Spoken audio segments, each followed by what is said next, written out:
Hi guys, it's Richard Lizu, and in today's video we're going to be testing out 3 different ways of removing rust from your snowboard, and then at the end we'll know what's the best method of removing rust from your snowboard. So first, we're going to test out the gummy stone, which is specifically made to de-rust a snowboard, and then we're going to test out 2 things that people might have lying around their houses, which are sandpaper and steel wool. So yeah, and then we'll find out if you should spend the money to buy a gummy stone, because I'm sure this will work. I'm not sure about this one, but let's go take a look. Let's get started.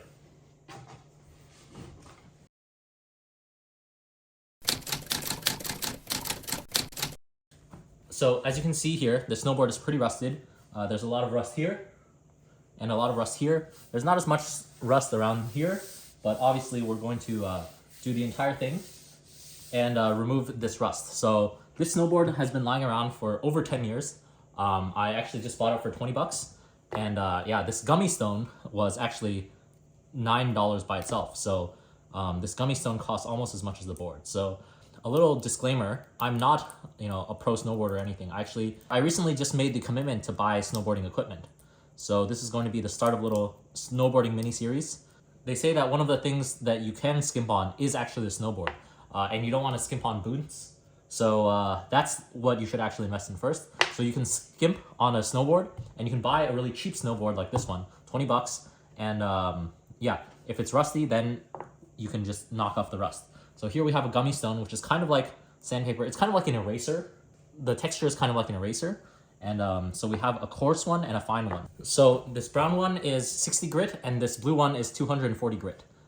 So if you're familiar with sandpaper, yeah, basically the lower the grit, the more abrasive it will be. So let's start off with the 60 grit to take off the lots of rust that we see here. If you're interested in buying any of the things you see in this video, like this gummy stone, I'll link it down in the description. So as you can see, we're already nicely getting rid of, so as you can see, there's some rust on the side as well. But as you can see, so I put a cloth down because these edges are supposed to be sharp. So I didn't want this scratching my table or anything. But yeah, this gummy stone works really quite well. And as you can see, there's a rust here. So yeah, this grit works well. Let's test out this this 240 grit. So this works as well, but it's not as abrasive. So yeah, I think the 2-stone approach is good. So you just start with the lower grit, which is going to be more abrasive.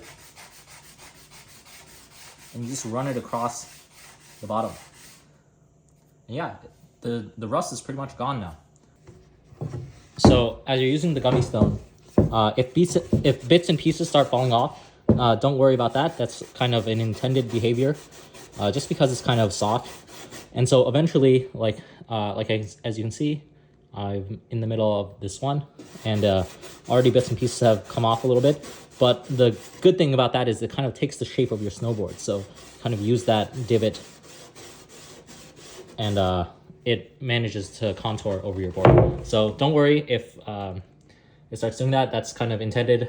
These obviously only have a finite lifespan. So one way of preventing rust on your snowboard is making sure that it's completely dry when you store it.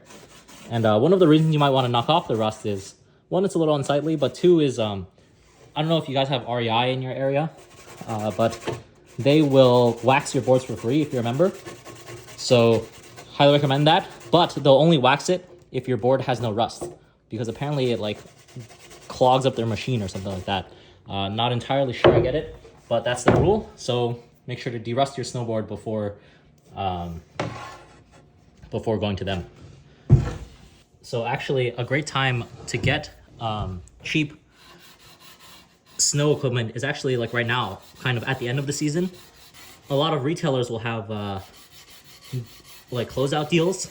So the inventory might be a little low, but the price will be insane. I know Sports Basement has up to 40% off on all their snow gear, and from other people as well. They're just looking to unload their gear, right? They're done with the season, and so they're looking to unload the gear so you can get great deals from them as well. So like for me, I got the snowboard 20 bucks. I mean, I think it was not someone who was snowboarding actively, but it was still an amazing deal. I just want to mention that all these methods work for skis as well, not just snowboard. So you can just use any of the methods that I mentioned in this video for your skis as well. And another tip as you're doing this, don't make the same mistake that I did of wearing a white shirt. The rust will knock off and go everywhere. So if you're wearing a white shirt, it will go onto your shirt and you'll have to wash it afterwards. So yeah, just be mindful of that. Don't make the same mistake that I did. And then, so we have here some really 120 grit sandpaper. 120 grit sandpaper. So let's see how this one does.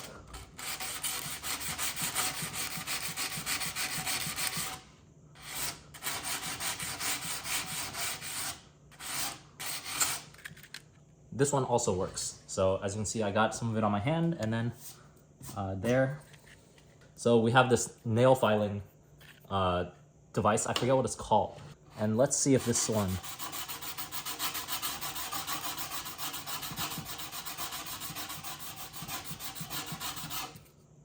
Okay, so it's definitely working. Oh right, this is called an emery board. So the emery board works. The sandpaper works. And then now, lastly, let's try steel wool. So here's just a big clump of it. I read that steel wool works.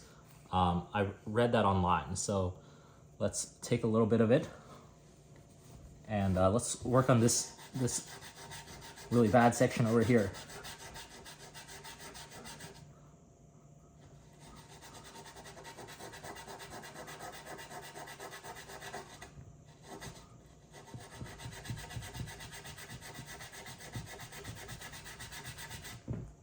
So it's actually working, I think.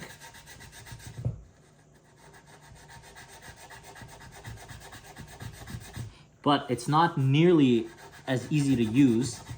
And there are a bunch of, so this is, I think this is 00 steel wool. I'm not certain. But it leaves a lot of steel wool fibers as well. And I think it's definitely not taking it off as well as the two other ways that we tried. So yeah, that's the steel wool. So let's go back to the emery board and let's see how it does.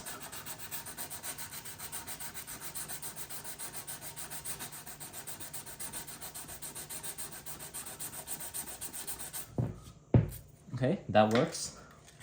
Let's go to the sandpaper again.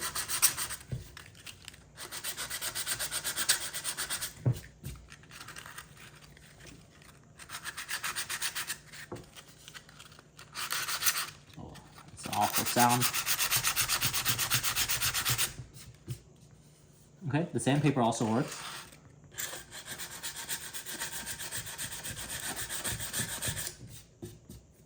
Great, and then let's go back to the gummy stones.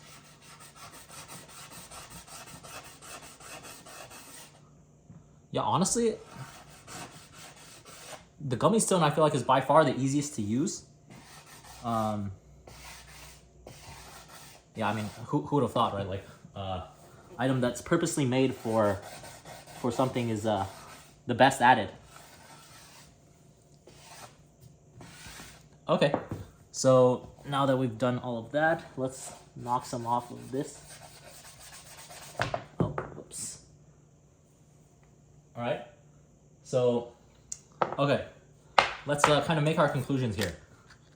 I think we've done enough to make our conclusions. So I would say that the gummy stones are definitely the best, and then the sandpaper, and then the steel wool if you're really in a pinch. But if you have steel wool, you probably have sandpaper. So basically the conclusion is I think it's probably worth the $8 to buy the gummy stones.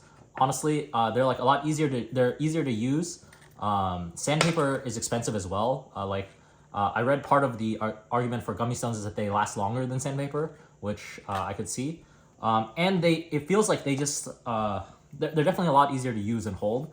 This, you know, the emery board is actually better than the sandpaper for holding purposes, and this one's really stiff sandpaper. So, and then the steel wool, you'll probably eventually get there, but it just takes a lot more time. And so I'd say, yeah, either do the gummy stone or the sandpaper. So do the gummy stone if you want to, if you probably have more than one snowboard. It's just worth the time and overall comfort investment. And if you're just doing one every once in a while, some sandpaper will do. The conclusion is buy the gummy stones if you can. And if you can't afford the $8.99 for the gummy stones, sandpaper or emery boards, which are I kind of consider the same thing, will work in a pinch. And most people probably have that around the house. Yeah, thanks for watching my video. Now we all know the best ways of de-rusting a snowboard. So subscribe if you found this video helpful, and we'll have some more snowboarding videos coming out soon. I have here the Burton step-on bindings, and I will be comparing two of Burton's best step-on boots, the Photon versus the Ruler, in the next video. So subscribe to see that. Thanks for watching this video. Now I'm gonna go finish de-rusting this snowboard and hopefully sell it for more than the 20 bucks that I bought it for. See you guys in the next one. Bye.